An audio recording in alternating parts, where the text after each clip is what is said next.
hii mto kitambo huko kitu 70s ilikuwa inaisha maji mwezi wa 5, lakini sio kuisha kabisa kama wa sasa. Kutoka mwaka wa 95 maji ilikuwa huko, lakini maloli ilikuwa imeingia huku kuchota hii changalawe, ndio kiangazi ya nini ya maji ilikuwa. Wakati huo tulikuwa tunapanda maharagwe nini, hata kila kitu tukitumia hii maji ya hii mto.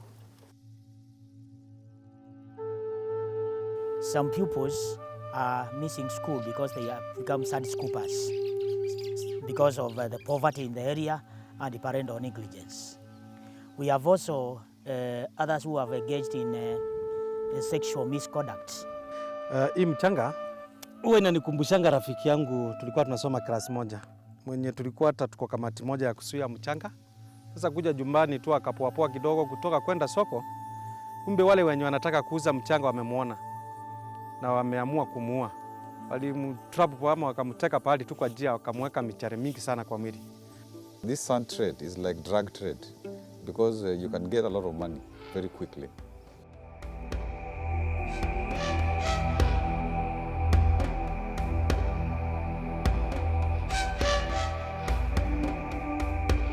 Nairobi was built on a mountain of sand, all dug from the riverbanks in Makueni and Machakos County.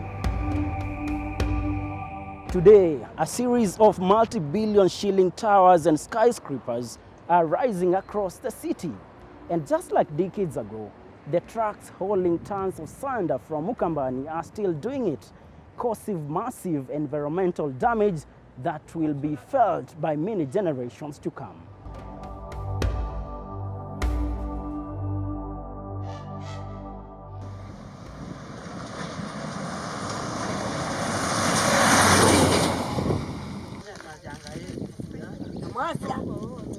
Joyce Ndunge from Kwandolo village in Yata constituency has experienced the damage firsthand.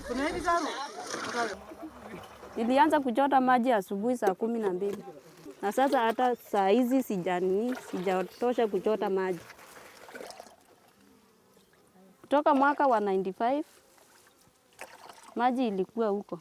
Lakini maloli ilikuwa imeingia huku kuchota hii changalawe, ndio kiangazi ya nini ya maji ilikuwa. Wakati huo tulikuwa tunapanda maharagwe nini, hata kila kitu tukitumia hii maji ya hii mto.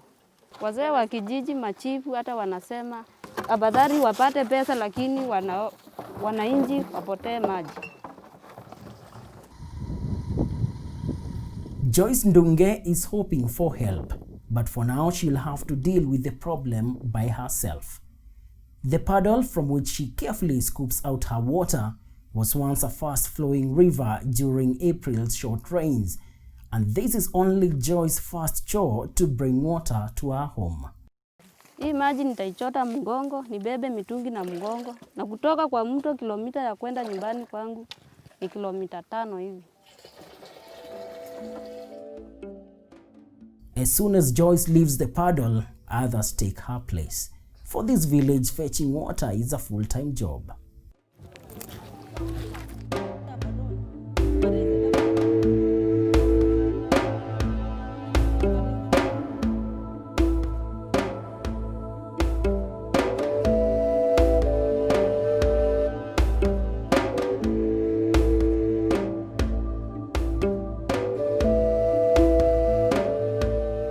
From a bird's eye view, it's obvious how devastating the impact of excessive sand harvesting has been in the larger Yata constituency.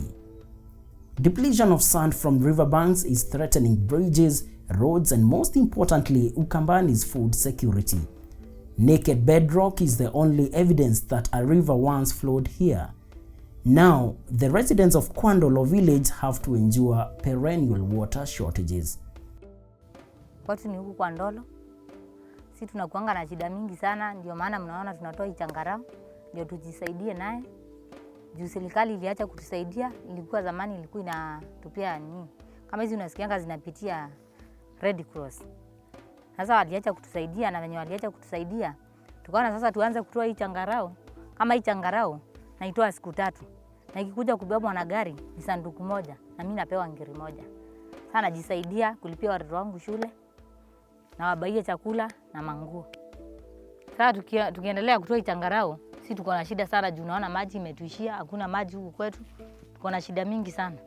Mpaka ya ng'ombe, mbuzi sasa ziko na shida sana juu ya maji ya kukunywa.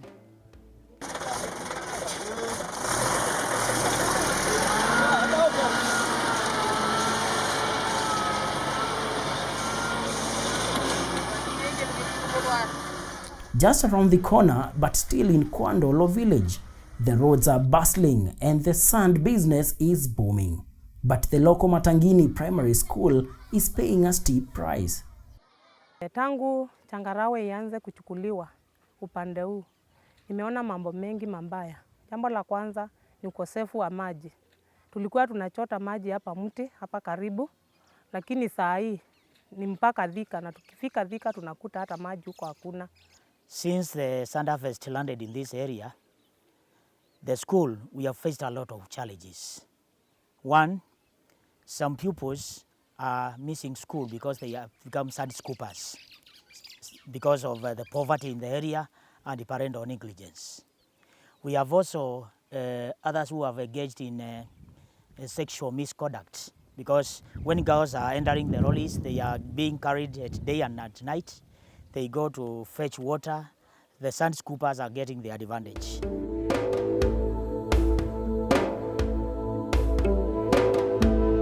Environmentalists and climate experts warn that unregulated sand harvesting in the rivers will soon cause a man-made catastrophe, especially considering how erratic climate patterns have been in the lower eastern region.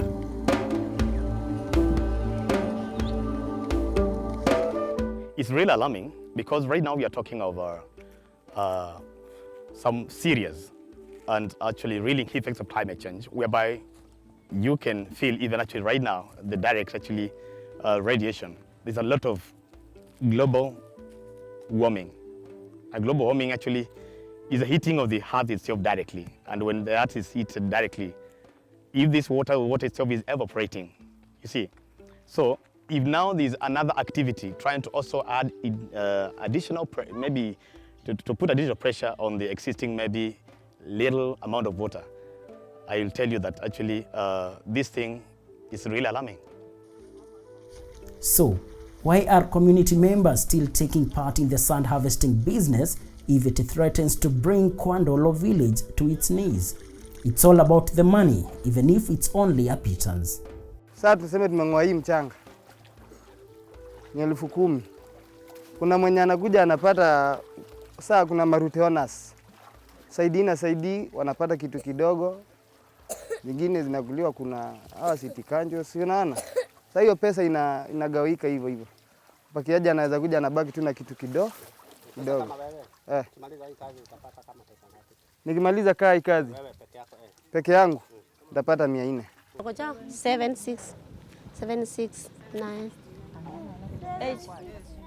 Seeing the damage done, the community has changed tact. They are now charging a private tax. A lorry proceeds to one of the sand harvesting areas, but it will have to part with at least 500 shillings paid to this woman. Along with the other women in this group, she extorts money from the truck drivers ferrying sand from Kwandolo village. It's illegal, but she does not hesitate to tell us what will happen to the truck if the crew fails to cooperate. Tuseme tu kama mtu mmoja kama dereva amekataa kusimama, tunachukua mawe tunamgonga mpaka tunaharibu hiyo gari, vioo vyote vinaharibika, ndio alazimike kusimama atupee pesa. Na wamezoea chapa mmoja hapa tukamharibu na akasimama akatupea pesa kama kawaida yetu. Hizo wonga wana collect huko, watujuangi zinaenda wapi. Tunaambiwa kuna hao maberias whatever, na hakuna receipt ambao yule anakuja kushota mchanga anaweza kuonyesha ya kwamba nimelipa hii, ili tujue labda hii wakati mvua itakuja tujue sasa hiyo wakati wali collect zile wame collect tutaifanyia nini.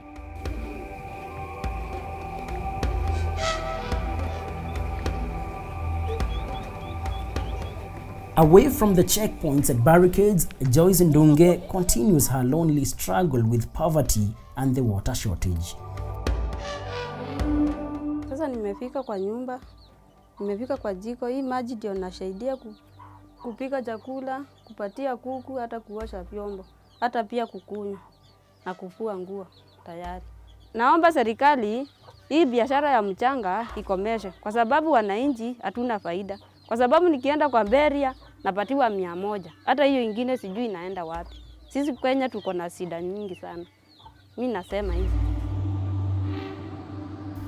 In the second part of the Sandstorm, Makueni County is right next to Machakos, and the escalating sandstorm is giving Makueni Governor Professor Kivutha Kibwana many sleepless nights. Sometimes when we arrest people, we arrest lorries, we get very senior people who come to rescue their lorries. And that makes us know that behind this sand harvesting, the high and the mighty are also part of the process. It's 6 p.m. at dusk in Machakos County. The scorching sun is fading fast. We are heading home to Nairobi County, but dozens of trucks are driving in the opposite direction to Machakos at night, probably to fetch more sand.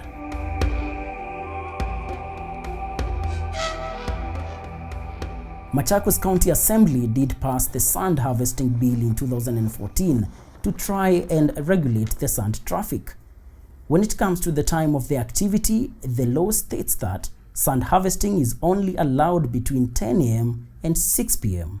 and after loading, the transportation should be done along designated roads, but the law seems to exist only on paper.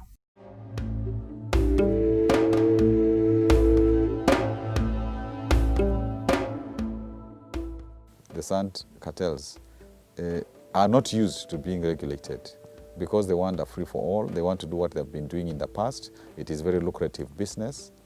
And again, they have this notion that a county government is no government at all. It is not the national government. And if sometimes the police are involved, the administration are involved, we have some rogue people in the county, sometimes we dismiss them, are involved. So you find that it's a hard nut to crack, and yet we must do all that is possible because this is a major environmental issue, it's a food security issue, it's a water security issue.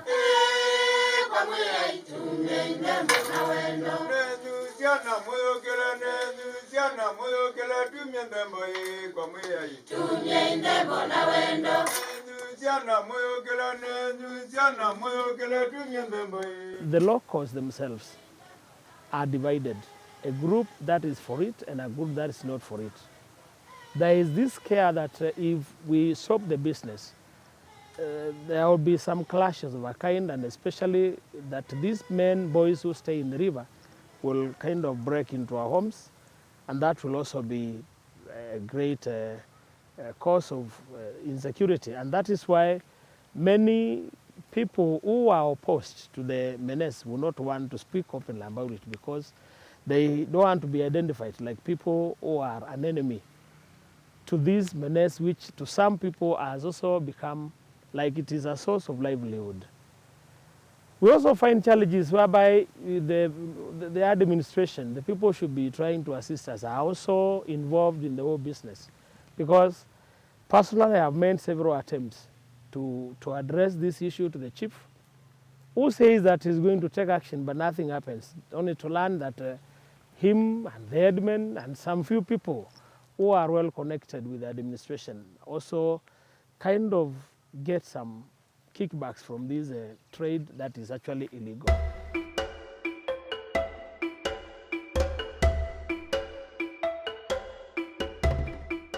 In neighboring Makueni County, home to about 1 million people, sand mining is banned, but it goes on, deeply dividing the community.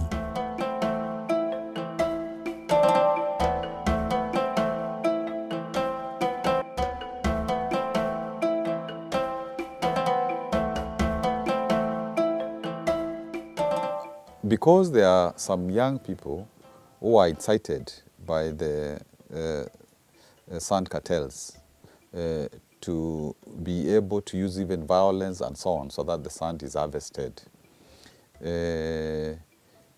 We have had sand wars, like in the Cascade region, even before devolution, people fought and they killed each other. Recently, our vehicles, enforcement vehicles, and even a private one which was hired, I think now 3 of them were banned by agents of these sand cartels. Harrowing tales of those who have perished in the cutthroat sand harvesting business are told from one village to the next. Wilfred Kingo from Kaseve village knows those who have paid the ultimate price. Hii mchanga huwa inanikumbushanga rafiki yangu, tulikuwa tunasoma class moja, mwenye tulikuwa hata tuko kamati moja ya kusuia mchanga, na alikuwa na kikosi yake kasikeo ya kusuia mchanga isichotwe lazima na isibiwe. Siku moja alitoka kasini Nairobi, yeye alikuwa anafanya kama askari. Sasa kuja jumbani tu akapoapoa kidogo kutoka kwenda soko, kumbe wale wenye wanataka kuuza mchanga wamemuona na wameamua kumuua. Walimtrap ama wakamteka pahali tu kwa njia, wakamweka michare mingi sana kwa mwili. Wakati amekufa, wanamfuata tu anakata shingo bwana, imagine. Na hata inanikumbushanga kijana mwingine hapa kitambo, wakati nilikuwa natembea na kina Kayeze. Yeye alitumwa kama spy aje angalie mchanga wenye wanabeba. Kumbe naye akasahau bwana. Kwa mtu akalala. Roli ilimpitia juu. Kamkanyanga bwana na ikatoroka.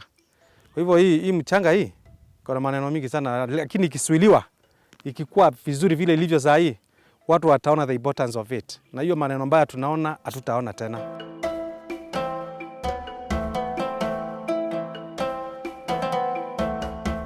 By stripping riverbeds and banks, sand harvesters have lowered water tables, eroded land and altered the course of rivers, putting them out of reach of farmers irrigating their fields.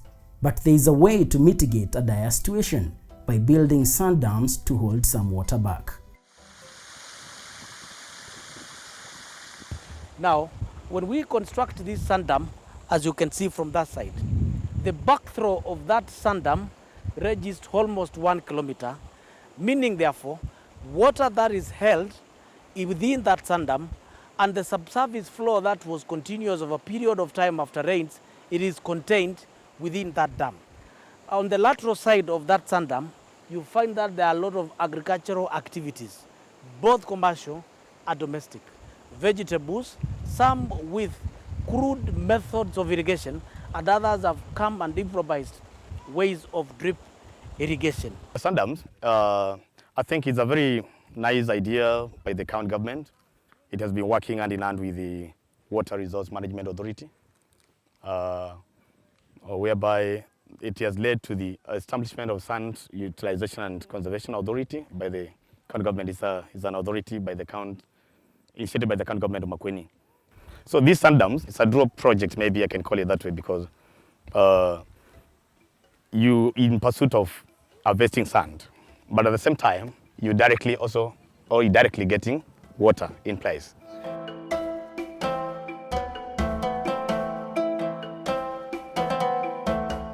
And Makueni's farmers have already seen the benefits of the new sand dams, which trap water and allow local farmers to produce food crops year-round. Hannah Mutua from Iboleni village is reaping a bumper harvest of sukuma wiki, thanks to the new water harvesting techniques. Sisi tulikuwa na maji, mto ulikuwa na maji, tulikuwa maji karibu tupande mboga mingi, na vijana wakakuja wakashota changarawe. Vijana walipo kuchota changarawe, mto ulikauka na maji ikaenda chini sana. Lakini from 2015 tulijiunga sisi tulijiunga, community tulijiunga pamoja na serikali. Tukapanga mchanga wetu usiende tena. Sasa tuko na mboga inatusaidia kula na kulipa school fees na vitu vingine huko nyumbani.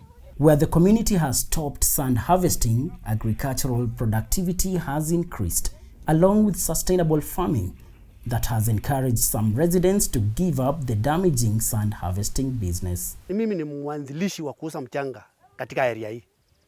Ni mimi nilikuwa chairman wa hii group ya kuuza mchanga. Now ni mimi chairman wa kuzuia mchanga, wa watu wale wanasuia mchanga.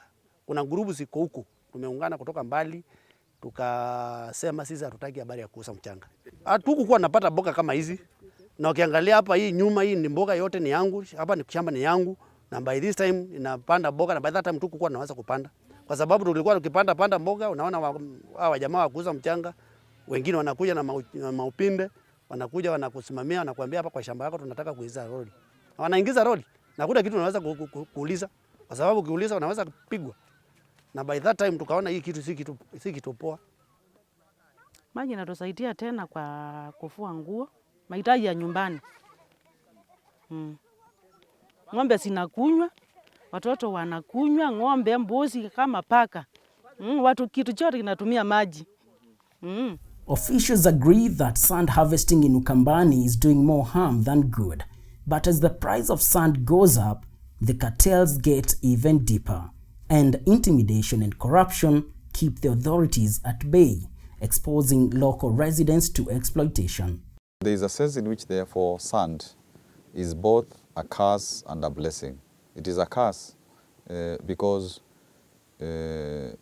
sand harvesters from without Makueni have decided that they don't have to ask us for permission. They don't even have to follow laws that we have passed. They come during the night when they are not supposed to. They go into the rivers and pollute them. So they've just decided that they will take it, and they don't think that the county government has the authority to control anything. So that is the aspect in which the sand is a curse. Critics say it's a curse indeed that will keep the sandstorm blowing, hurting both the environment and local people. Unless urgent action is taken, people like Joyce Ndunge will have to endure the hard times brought about by the sand harvesting in Ukambani. Si wa serikali watusaidie hii maloli ishe huku, kwa sababu ndio inapotelea maji huku tukichota. Kwa sababu hii kichangalawe kama ikiwa huko hakuna maji itakuwa huko, lakini maloli yakibeba hakuna maji.